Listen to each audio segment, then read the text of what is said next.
Hey everybody, thank you so much for your participation and support of the Dresden Files LARP. This game has been a culmination of years of effort and vision from a group of people who just want to put on an amazing experience for you. Now I'd like to invite a familiar face and voice to kick us off. Hey, Sean, it's James Marsters. Rory wanted me to reach out and thank you for running the Dresden LARP. I love reading the Dresden books. When the writing is really good, it makes it a lot easier. Doing a Dresden LARP is such a great concept. There's so many cool characters to choose from, so many great possibilities for experiences. I've never heard of people doing that, and I think it's a fabulous idea. So also thanks to the organizers, AJ Mooney, Anastasia Storer, Ember Randall, Erica Skirpin, Gabby, Jesse Robbins, Soren, and of course Sean, your LARP runner who did as little as possible and took all the credit. And let's see, have as much fun as you can. I imagine that you can have almost endless fun doing this. And the more you commit, the more fun you'll have, in my experience. So just lose yourself in the fantasy. Let that world carry you along as it does me. Thank you to Rory for organizing that cameo. For those who aren't aware, that was James Marsters, who was an actor of things like Spike on Buffy, and more importantly, the voice of Dresden in the audiobooks. Since pause and rewind are a thing, I'm going to go through these topics fairly quickly to respect your time. Safety first. The doors will open at 4 p.m. on Thursday at the Grant Humphreys Mansion. We're going to do check-in immediately, and workshops will start promptly at 4:30. And no, we're not waiting for you. These workshops are going to be going through things like safety, tools, various ways to do negotiation, and basically how to have a great time at the game. These are mandatory, so if you miss them, you will be denied entry to the game on Friday and will not be given a refund. We have hand gestures and certain phrases that will denote certain things. For you Les Mis fans out there, look down. While look down is our official mechanic, you might also see people put their fists on their head or cross their fingers. All these mean the same things, and that is I am out of character. Now, we don't want you to use this to clarify things that could be otherwise done in-game. So if you get confused about something that you could just ask a question about in character, that's preferable. After all, in real life, we don't get to pause the universe and ask what somebody said or something like that. But if you need to quickly calibrate with somebody or create some space for safety, or you need to be in an area that your character just can't be in, use the look down mechanic. You can't see me. If you're invisible, astrally projected, or otherwise using a power that makes you unseen, put your hand just like this to let other players know that your character is physically there or spiritually there, but you can't be seen.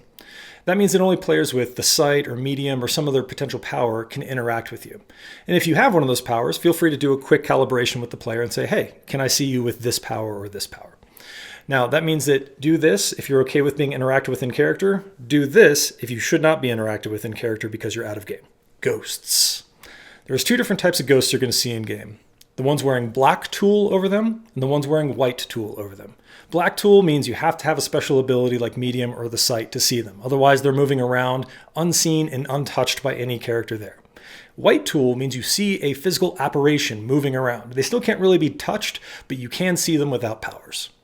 Candidly, if your character should know something that you as a player are just completely unaware of, and it would be game-breaking to not know it in that moment, use candidly to clarify that you as a player are having trouble and it's not you trying to be sneaky or get one over on the other players there. As a for instance, let's say you're a white council member and you get captured and the white council say, we think that you're a doppelganger. Tell us the laws of magic, otherwise we're going to think you're a spy. You could go, candidly, I know them very well. They're just slipping my mind right now.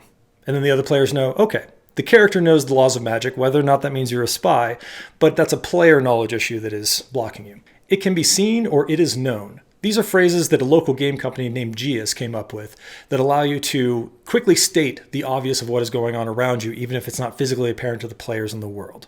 Let me give you a quick example. Hi, Jane. What can I get for you? Excuse me, I don't know you.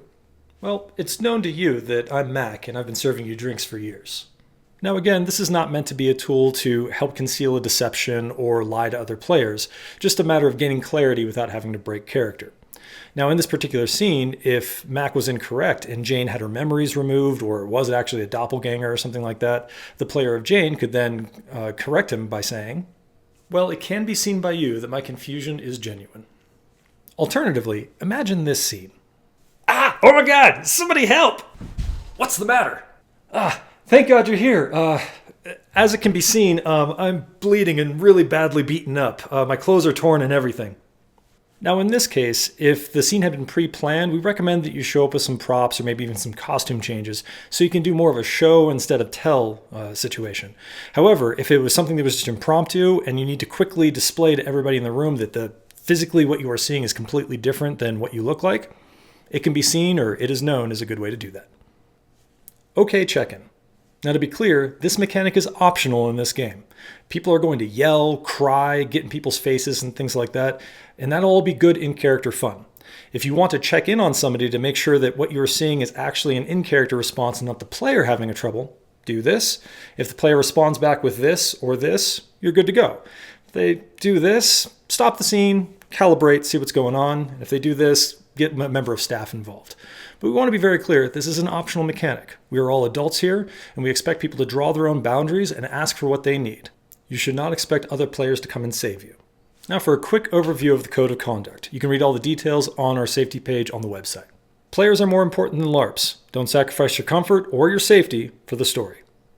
Set your own boundaries and respect the boundaries of others. Everyone is responsible for maintaining their own safety, and do not tease or shame someone else for establishing a boundary. Consent can be modified or revoked at any time. Make sure that you're staying aware of your own comfort and safety, and communicate as necessary. Out-of-character harassment, abuse, or bullying of any kind will not be tolerated. When in-game, avoid talking about traits of the player. So it's okay to talk about somebody's in-character views as a negative, but don't go after their body type or their hair.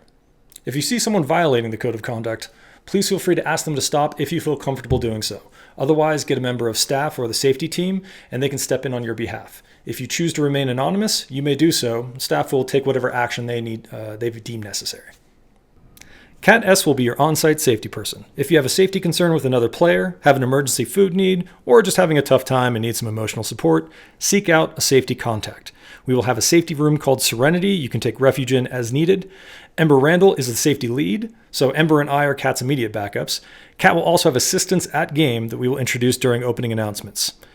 These are the best people to approach with a safety concern. That said, any facilitator can get you taken care of if Cat, Ember, myself, or one of Cat's assistants are not immediately available.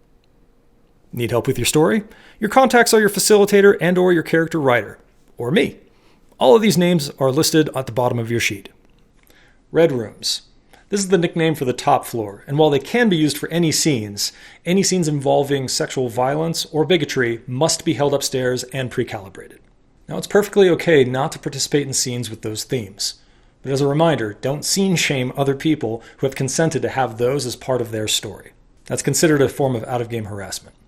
If you're doing a scene in a red room and you don't want it to be interrupted, do it behind closed doors. If you see a closed door upstairs, don't interrupt a scene you hear happening on the other side.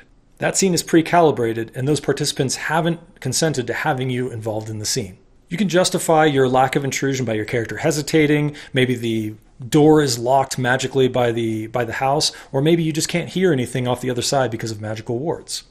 Whatever you do is fine, just don't bang on the door, rattle the handle, or otherwise disrupt the scene on the other side. If a scene is calibrated and all parties involved are okay with white knights bursting in to save the day, leave the door cracked open. If you are one of those white knights, be aware that you might be busting in on a very intense scene that may even involve nudity from the waist up. This is a good time to remind you about our look down mechanic. If you do burst into one of those scenes and need a quick calibration, you can do so like this. Red and purple ribbons. A player wearing a red ribbon on their name tag is willing to calibrate on scenes involving sexual violence. Purple ribbons denote a character willing to calibrate on scenes involving bigotry. These are not blanket consent to engage with those characters on those topics, but it is consent for the player to be approached for calibration. A player wearing a ribbon can deny any request for a scene. A player without a ribbon can't even be approached. However, if you're not wearing a ribbon and you find yourself wanting to engage, you are allowed to approach other players with a ribbon. Safety is done.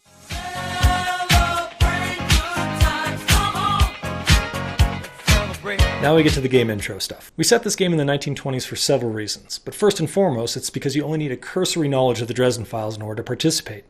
The game's taking place 80 years before the first book, so you don't need to know about most of the plots or even the canon characters that are involved. Second, the 20s were a time of celebration and rebellion. We're using that to explore themes of power versus free will, fate, and personal struggle. Now, the themes of struggle, rebellion, and freedom doesn't mean that every character has a happy ending, or should be free of bondage by the end of the game. Sometimes the best story is struggling and failing. This brings us to the most important mindset to bring to your story. Make interesting choices. Your character is not you. You are the director of your character's story. Just like writing a book or a screenplay, your character shouldn't be a flawless entity with no struggles. So remind yourself, failing in-game can and should be fun. Don't put your ego into your character's success, but rather figure out how to create the best, most dramatic story for both you and those you're interacting with. Now, this is a negotiation-based game, which means nothing can happen to your character unless you say it's okay. This empowers you to stop things that you're uncomfortable with, and also encourages predators or oppressors to calibrate with their targets ahead of time, which one, should create a more engaging story, and two, stops a lot of the bad blood out of game. Now, this doesn't mean you should pre-plan your game, but it does mean establishing boundaries and fun play spaces is highly encouraged. Talk to your enemies more than you talk to your friends. That's where your good drama comes from. Hey, I'm playing John Doe, who's pretty antagonistic to your character. Yeah, I saw you on my sheet. We don't like each other at all. Do you prefer high transparency or low transparency?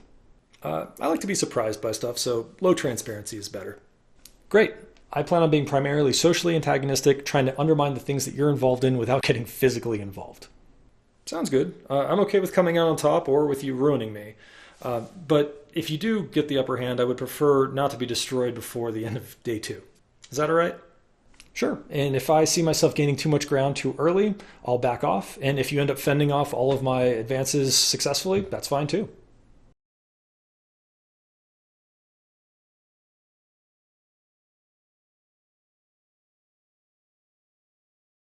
I'm pretty sure Mab wins this outright. Is that okay? I'd actually like not to lose this one. Can we work something out? I'm fine with a draw or a loss, but we do need to figure out why Mab's godlike power doesn't overwhelm you. Do you have any ideas? I don't. Do you have any cold iron on you? You could palm it right before we clasp hands. That would piss Mab off, right? Immensely, yeah. What if I recognized you as a distant descendant of somebody I owed a petty favor to, and I see losing this arm wrestling contest as a way of balancing the books? That way there's no hard feelings afterwards. That sounds awesome.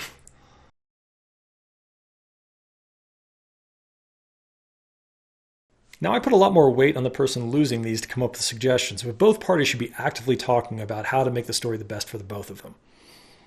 But it's important not to abuse this. For instance, if that character had been going around bragging to everybody that they could beat anybody in an arm wrestling competition and Mab came to collect on the bet, it would be kind of approaching the negotiation in bad faith if they refused to lose. However, if you have legitimate reasons or boundaries not to accept a negotiation, it's okay to establish those and work with the other player to find a positive outcome for both parties. Surprising victories and narrow escapes can be great fun and awesome story. But if you refuse any negative outcome or flaw for your character, you're going to find others a lot less excited to engage with you. A lot of characters have goals to accumulate power, wealth, or other achievements, yet we have no hard mechanics or way of tracking those. Sure, we give guidelines like you have or you need a fortune to give some scope on what characters have or are looking for. However, none of that is limited. While some characters are designed by story to be poor, as we believe that will provide the best struggle and conflict to make your game interesting, nothing is stopping you from saying, well, I have this rare ring I found that someone said was worth a fortune. If you find that's needed to make your story go forward, then you are empowered to make that decision. Just be sure you differentiate what is good for story and what is a shortcut to character success. We put in limitations and goals for players' collective fun to engage with, but you might have a different story experience than we perceived, and have the ability to change the trajectory of your story. Remember, sometimes it's a better experience to lose and struggle. As we mentioned, we're setting this game about 100 years before the first book. And despite what I feel was a perfectly reasonable argument, Jim Butcher is not willing to rewrite 16 books based off of the events of our game. All kidding aside, we're not bound to canon. That means that you can make choices that you feel would lean into the canon story of the books, or you can completely divert away from them if that's what you feel is the better story. And while we can have canon characters die and things shift around that would dramatically alter the Dresden Files universe, we did try to stick to canon while writing so that you knew what to expect going in. There are a few exceptions to that I'm going to list here. First, summer and winter are balanced in power. Second, there are currently only 4 laws of magic on the books. Thou shalt not kill, thou shalt not enthrall another, thou shalt not swim against the currents of time, thou shalt not open the outer gates. Knowledge of the outer gates, outsiders, and outsider taint is extremely super rare. If you know about it, it'll be on your sheet. Otherwise, remain blissfully ignorant. Outsider plot's not a huge part of our game, so if it's not on your sheet, don't feel you're missing anything huge. If you're wondering how your character could not know, remember that most of the White Council doesn't even know why the Gatekeeper is called the Gatekeeper, and they're in the same faction. Thank you so much for your time and attention. There is a link to a quiz in the description of this video. Please take it really quick, both as a reinforcement of the important points that we went over, and as a confirmation that you actually watched it. Thank you again for your time and support. We really look forward to seeing you in early 2025 and encourage you to reach out if you have any questions or needs.